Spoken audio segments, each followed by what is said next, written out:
Hello guys, welcome back another and new video. আজকে আমি আমার বন্ধুর সাথে যাব মিক্সার খেতে। এটি বালুচড়ায় অবস্থিত। তো আমরা বালুচড়ায় আমার বন্ধুর সাথে যেতে লাগলাম মিক্সার খেতে। তো দেখতে পাচ্ছেন আমরা কীভাবে যাচ্ছি।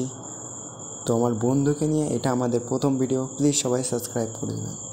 এই যে মিক্সারের দোকানে গিয়ে দেখলাম হাঁড়িটা নিচে রাখা, এটি দেখে আমরা অনেক অবাক হলাম। এই জন্য আমরা এই মিক্সারটি ট্রাই করলাম। আমার বন্ধু মিক্সার খেয়ে বলল মিক্সারের ভিতরে সে একটি পলিথিনের কাগজ পায়।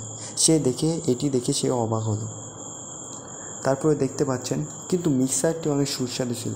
আসলে সুস্বাদু জিনিসের মান আসলে ভালো না। তো যাই হোক, জায়গাটা অনেক অপরিচ্ছন্ন ছিল। আমরা কোনো রকম মিক্সারটি খেয়ে চলে আসলাম। মিক্সারটি অনেক মিষ্টি ছিল, যা খেতে সবাইকে আকর্ষণ করতেছিল। তো যাই হোক, আমি আমার বন্ধুকে সাথে নিয়ে তারপর মিক্সার খেয়ে চলে আসলাম। এই ছিল আজকে আমাদের ভিডিও।